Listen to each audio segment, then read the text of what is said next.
So Quan Alexander was traded to the New Orleans Saints. A 5th-round pick and Kiko Alonso were sent to the 49ers in exchange for Quan Alexander. Just a little backstory on him. He got signed to a 4-year, $54 million contract by the 49ers because he had a Pro Bowl year in 2017. In 2018, he was with Tampa. He only played 6 games in 2018. Then the 49ers signed him. I didn't think that was a good signing at the time because he was an inside linebacker.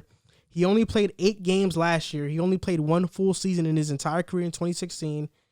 And now the 49ers they really didn't need Quan Alexander. They have Fred Warner, who's probably the best middle linebacker in the NFL right now. He's different. It's a toss-up between him and Bobby Wagner. He's different. Dre Greenlaw, and now they have Kiko Alonso. And this was kind of a desperation move for the Saints. You have DeMario Davis. There's not another second linebacker. They're hoping Quan Alexander can be that. He'll offer some speed to that linebacking core. But enough of Quan Alexander. What we really want to know is about Michael Thomas and what's been going on with Michael Thomas. And do we think that the Saints can compete without him?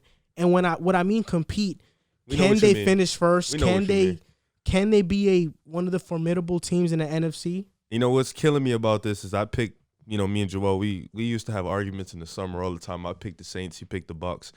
And I think they got the Bucks coming up this week.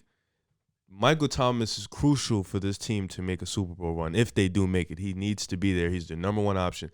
They picked up Emmanuel Sanders for him to be that number 2 guy. He's been hurt. So now they're out there. Alvin Kamara has been carrying this offense by the skin of his teeth. And Michael Thomas right now, he's kind of giving me Antonio Brown vibes. Antonio Brown gets paid. He starts acting crazy, starts doing all this wild stuff. Michael Thomas is starting to give me that energy. He's starting to become a diva. Has Michael Thomas even gotten paid yet, though? No, I don't think so. I think he wants his money, though. And he's starting to give me that diva vibe. He just had a big year last year, 1,700 yards. He thinks he's on top of the world. He's starting to become a diva, hitting his teammates in practice. So now being on Twitter, tweeting people and stuff. So I'm not really liking it, but I think they need him to be healthy and effective for them to make a Super Bowl run. I think you mentioned it. Alvin Kamara has been that offense. And Drew Brees, we've talked about it before in previous episodes this season. If it was up to him, I read reports that he would have retired this past offseason, and they convinced him to come out of retirement. I think he's done. I think he's on his last legs. He can't carry that offense. I don't think he wants to play no more. He can't carry that offense like he has in the past. So losing Mike Thomas, who before this season, you could make the argument that he was the best receiver in the league. He was at least top 3. Yep. Losing that weapon is huge. And now, who's been their number 1 this season? Quan Smith? No, Alvin Kamara. If you don't consider Alvin Kamara because he's a running back, who's been their best receiving option? Quan Smith? It's really been by committee. It's been whoever's open. Yeah, whoever's open, whoever's there. Like Callaway was there, Quan Smith, Emmanuel Sanders. A little bit. But the fact of the matter is they need a weapon that is going to open those guys up. And I think that that's a formidable attack behind a guy like Michael Thomas. Just to cut you off, he did get paid. 5 years, $96 million. So he did get paid. I think that that's the guys that you mentioned. I think, and like Jared Cook at tight end, Alvin Kamara at running back, Latavius Murray spelling him. I think it's a formidable offense if you have a transcendent talent like Michael Thomas. Like you added DeAndre Hopkins to the Cardinals offense, and look how much they improved because DeAndre Hopkins draws attention. It's almost like gravity in basketball. Just different. Being on the field makes a huge impact. I agree with you. I think he's the best. Mike Thomas has that same impact where just being on the field draws eyeballs and will help others get open, will make Drew Brees' life a million times easier. And that's what they picked up Emmanuel Sanders for because Michael Thomas draws that gravity. Yeah. And then you got Emmanuel Sanders open, you got Kamara open. And even with Mike Thomas, I think they're fighting an uphill battle because Drew Brees is declining. That defense hasn't been great all season, although they did play well on Sunday. And now they're bringing in Quan Alexander. Hopefully, like the Titans move for Desmond King, it give him a little boost. But I just don't know. In that division with the Bucks, I don't see them winning that division. So they'll have to get a playoff spot and win 3 games to make it to the Super Bowl. I'm pretty sure in this new format, it'll be 3 games to make it to the Super Bowl. And the NFC, that playoffs is no joke. We talked about the AFC, and that playoffs is really 4 teams that I think can compete for it. You look at the NFC, there's a bunch of good teams at the top, and there's not going to be a single easy playoff game. And it's just difficult.